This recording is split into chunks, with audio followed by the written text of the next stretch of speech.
During the entirety of the time I interacted with dark occultists, they referred to the police and military only according to these two terms. They called them our dogs and our pets. Nothing else, no other term was ever used. I never heard them say the word police, ever.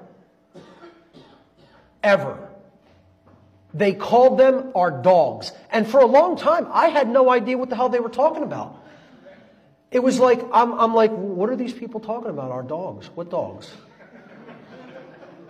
And then I finally made the connection. Whoa, they're talking about the police. They call the police their dogs. And it's not like, yo dog, you know, you're my boy. It's not street lingo. They're calling them animals that are easily made into obeying their commands because they break their will. And they symbolize this by giving them dog tags in the military. This is a perfect representation of how dark occultists see the police. If I drew that, it could not have been any more perfectly represented. I don't know who did it, but whoever drew that knows exactly how dark occultists think about cops. Exactly.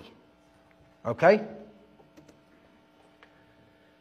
Because they are the puppet masters and these people are their puppets. The military and the police are in this position. And their ego is so strong and their free will is so destroyed that they look at it as a badge of honor to be in this position. As a badge of honor. Now, when you're doing something like that in dark occultism, you know you really have something strong going. Okay? Not only that, these people who the police attack dogs and military attack dogs are oppressing, look at that position as being some kind of a badge of honor and think it's honorable and virtuous. You're members of a cult. Police and military and those who are supporting them, you are cult members. It doesn't matter whether you don't believe it. It doesn't matter whether you don't think it's true. It doesn't matter whether you can't accept that because your ego is in the way. These are the people who own you. And they think they're legitimate in that ownership. I attended a ritual on Walpurgisnacht in 1997 in Whitehall, Maryland, just south of the Pennsylvania border. And it was in what you might call a mansion or a McMansion, you know, not a high-end mansion, but, you know, very, very rich neighborhood, let's put it that way. And after the ritual, there was a gathering in one of the rooms near the front of the house, and there was some refreshments served. And I was talking to a gentleman who looked something like this guy here. And this isn't an exact accurate rendition. A listener to my radio show and podcast drew this for me from a description I made. Technically, this person was outside.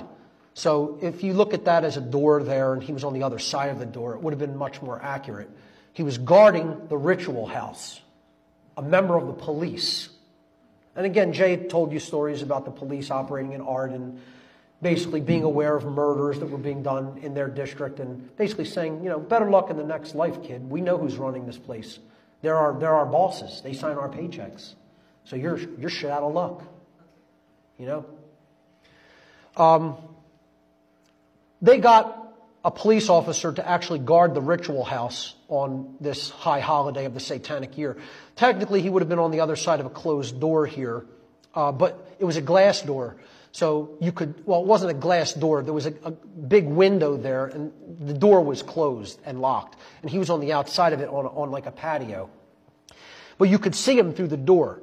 And while I might have been standing like, you know, over here in front of this guy, he's absolutely laughing about how these people who we consider lower than trash are guarding us in our homes while we perform the rituals that we perform.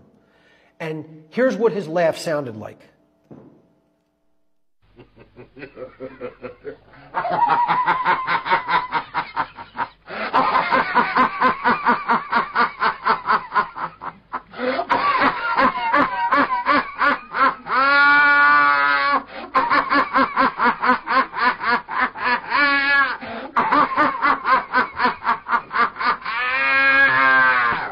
almost identical. The choking or gagging aspect was even more like heightened because he was like eating while he was laughing. He was eating and drinking while he was laughing, like food in his mouth, okay, like a gluttonous slob. And I'm telling you, you know that cackle or that force, like you can't even draw, you're laughing so hard you can barely draw another breath in. That's what it sounded like, okay?